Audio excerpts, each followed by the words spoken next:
Hello guys, welcome to my channel. आज हम अपनी सुपर टेट में हमें अपना सिलेबस भी पता है, मैंने एक वीडियो में सिलेबस भी बता रखा है आपको। अब हमें ये पता होना ज़रूरी है कि हमारी एकेडमिक इतनी है तो हमें अपनी एकेडमिक के हिसाब से कितने मार्क्स लाने ज़रूरी हैं। जैसे किसी की 24 है, किसी की 20 है, जिनके 10, 12 जब पहले एक होते थे बच्चे 2007 के टाइम में उनकी एकेडमिक कम आती थी। अब आज के टाइम में तो बहुत ऊपर हाई लेवल एकेडमिक जाती है। तो अगर हमारी एकेडमिक कम है, क्योंकि आपका 3 साल से सुपर टेट एग्जाम नहीं हुआ है, तो बहुत सारे बच्चे हैं ऐसे भी है जिनकी बहुत ज़्यादा हाई एकेडमिक है। तो एकेडमिक आपको पता है 40% आपके एकेडमिक के ऐड होते हैं और 60% आपके सुपर टेट के ऐड होते हैं। बीच बीच में मैं आपको ऐसे मोटिवेशन वीडियो देती रहूंगी पढ़ाई के साथ साथ जैसे ही टाइम लगेगा। अब कुछ बच्चे कहते हैं कि मैम मैंने टाइम टेबल का एक वीडियो सेंड की थी कि आप बच्चे अपने हिसाब से टाइम टेबल बनाते हैं, आपने टाइम टेबल की वीडियो सेंड कर दी है, हम आपके अकॉर्डिंग थोड़ी करेंगे। अब मैंने आपको उसमें भी बोला था कि आपकी अपनी मर्जी है, मैंने एक फॉर्मेट दिया है, जरूरी नहीं है आप इसी हिसाब से टाइम टेबल सेट कीजिए। ये तो नहीं कहा है कि नहीं आपको यही टाइम टेबल सेट करना है, तो आपकी अपनी मर्जी है। आप इतने यूट्यूब चैनल पे सब टाइम टेबल बताते हैं तो ये थोड़ी कहते हैं कि आपको यही टाइम टेबल फॉलो करो। वो तो आपके अकॉर्डिंग आप अपना टाइम टेबल सेट करोगे। वो तो बस एक फॉर्मेट दे देते हैं कि हम इस हिसाब से पढ़ देते हैं, अपना एक टाइम टेबल रख देते हैं कि हमने ऐसा करा। अगर आपको भी अच्छा लगे तो आप भी फॉलो कर दीजिए, कोई ज़रूरी नहीं कि आप हमारे हिसाब से करिए। तो अब आपको अपनी एकेडमिक निकालनी आनी चाहिए पहले कि एकेडमिक हम कैसे निकालेंगे। जैसे कुछ बच्चों को नहीं पता होता कि एकेडमिक कैसे निकालें। आपको पता है 60% आपका सुपर टेट का ऐड होता है, 40% आपका जो आपकी ग्रेजुएशन तक के मार्क्स होते हैं बीएड के मिला के वो ऐड होते हैं। तो आज हम इस वीडियो में यही निकालना सीखेंगे। तो आओ स्टार्ट करते हैं। देखो जैसे हमने मान लिया, एक हमने ले लिया कि हमारे 10th में है 65%, 12th में है 60%, ग्रेजुएशन में है 60% और बीटीसी जो बीटीसी कर रखी है या जिसने बीएड कर रखी है उसके हैं 75%। ये हमने एक अंदाजा मान लिया। अब हम इसके क्या कहा है कि सबके इनके 10% ऐड होते हैं। अब जैसे आपका 65% है, ठीक है, तो 65 का आप 10% निकालो। तो 10% तो निकालना आता होगा, छोटी क्लास में पढ़ा है। देखो मैं निकालने बताती हूँ। 10% मीन्स ये जब हम परसेंट का निशान हटाते हैं तो डिवाइड में 100 आ जाता है। तो 65 × 10/100 ये आ गया आपका।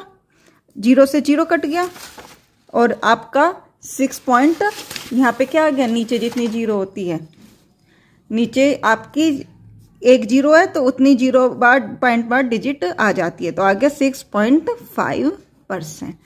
ये आ गया आपका। तो आपका अब यहाँ पे कितनी आ गई एकेडमिक, 6.5, ठीक है। अब यहाँ पे आपका 6.5 आ गया। ऐसे ही आप इसका निकालोगे तो एक डिजिट बाद पॉइंट लग जाएगा ना, 10 से करे ना 10%, तो जितनी 0 होती है उतनी पॉइंट एक डिजिट लग जाती है, क्योंकि वो तो 10/100 करो, एक 0 कट जाएगी। तो यहाँ पे आ गया आपका, यहाँ हो गया 6.0%। सॉरी 1 मिनट ब्लर हो रही है, 1 मिनट मैं सही कर देती हूँ, हो गया सही। अब है आपका यहाँ पे 60 है तो इसका भी कितना आ गया 6.0, और यहाँ पे कितना आ गया 75% है तो इसका भी कितना आ गया 7.5। ये आ गए आपके, एक एक पॉइंट बाद हमने पॉइंट लगा दी। अब आपको क्या निकालना है, इन सबको पहले हम ऐड कर देते हैं। हमारा इसमें कितनी एकेडमिक बनी है, सबको ऐड करो आप। कितना आ गया, 5 और 5 10, 1 6 12 18 24 26। ये आ गई आपकी 26.0 एकेडमिक। मतलब हमारी 10, 12 ग्रेजुएशन और जो हमारा बीएड या बीटीसी है उसको मिला के हमारी 26 एकेडमिक बनी है। अब मान लो हमारा कितने मार्क्स का एग्जाम होता है, हमारा 150 मार्क्स का एग्जाम होता है। इतने मार्क्स का होता है। हमने कहा है कि हमारे 120 अबव आने चाहिए, यही बोला है हमने। तो मान लो हमारा 120 ही मार्क्स आए हैं पूरे, कितने में से 150 में से इतने आ गए, 120 मार्क्स आ गए 150 में से। और क्या निकालनी होती है इसकी परसेंटेज, तो हमने 100 से मल्टीप्लाई कर दिया।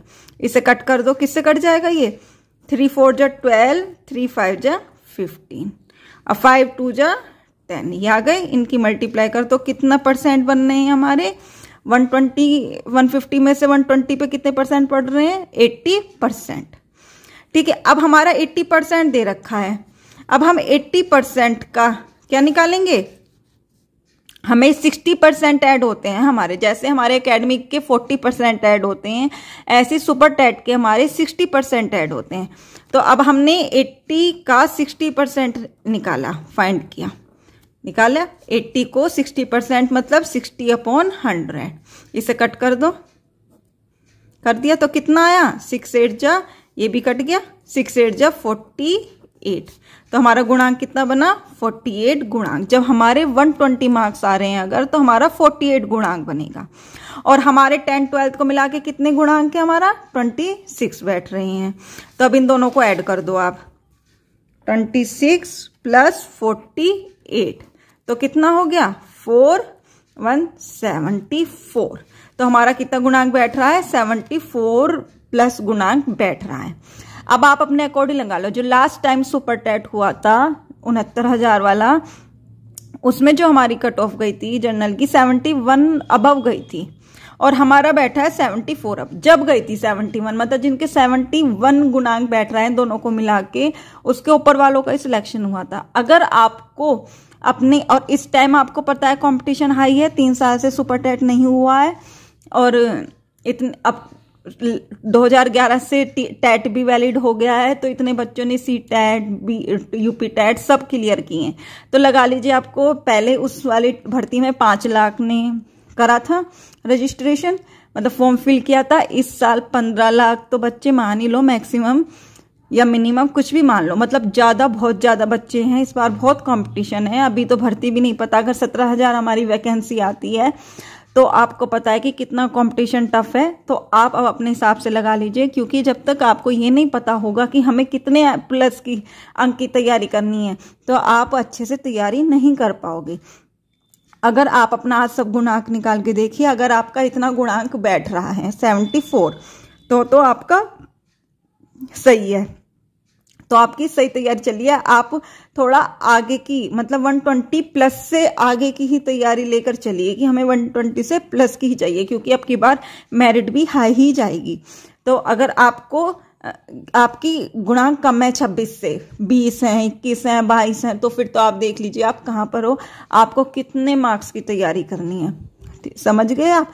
ये मैं आपको कोई डिस्करेज नहीं कर रही हूँ, मैं केवल एक आपको बता रही हूँ, क्योंकि अभी आपके पास हैं 3-4 महीने अभी वैकेंसी आने के लिए। आप अभी से तैयारी कर सकते हो, अभी से आप मोटिवेट हो, डिसमोटिवेट मत हो ये कि हमारे तो इतने, किसने कह दिया अरे तुम्हारा गुणांक तो इतना कम है आपका नहीं होगा। नहीं, ऐसा नहीं है। अगर आप अपना, आपके गुणांक उसमें से तो आपका 40% ही ऐड होगा, आपका सुपर टेट में से तो 60% ऐड होगा ना। तो आपको दोनों, आपको अपनी उसमें कम है तो इसमें ज्यादा लाइए। आपका स्कोरिंग सब्जेक्ट देखिए, मैंने आपको एक वीडियो में बताया कि स्कोरिंग सब्जेक्ट क्या है। जैसे मैंने सिलेबस वाली वीडियो में बताया कि हमारा मैथ है स्कोरिंग सब्जेक्ट, करंट है, तो आप ये सब क्लास अपना स्कोरिंग सब्जेक्ट बढ़ाइए, अपना टाइम टेबल बढ़ाइए। जरूरी नहीं हमारे वाला, कुछ भी बनाइए आप अपनी क्लास से, अपने हिसाब से अपनी तैयारी को इंक्रीज कीजिए, और डिसमोटिवेट होने की जगह मोटिवेट हुई और आप अपनी तैयारी में लग जाइए अभी से। मैं एक वीडियो में आपको ये भी बता दूंगी कि जब 69,000 भर्ती हुई थी उस टाइम कितनी कट ऑफ गई थी और अब आपकी कितनी जा सकती है। अगर आप कहोगे कि मैम ये वीडियो बता दीजिए, मैं, आप कमेंट करके बता दीजिएगा, मैं नेक्स्ट वीडियो इसी के ऊपर बना दूंगी। और आपने मेरी वीडियो को अच्छी लग रही है तो लाइक कीजिएगा, मेरे चैनल को सब्सक्राइब कर दीजिएगा और अपने दोस्तों के साथ शेयर कर दीजिएगा, जो समय से आपको वीडियो मिलती रहे। और जो भी आपकी क्वेरी है कमेंट करके बता दीजिएगा। जिस सब्जेक्ट की भी आपको क्लास चाहिए उसको भी कमेंट करके बता दीजिएगा। तो आज का ये था, जिन्हें एकेडमिक निकालनी नहीं आती है कि एकेडमिक कैसे निकालते हैं। तो आज के लिए बस इतना ही। Thank you.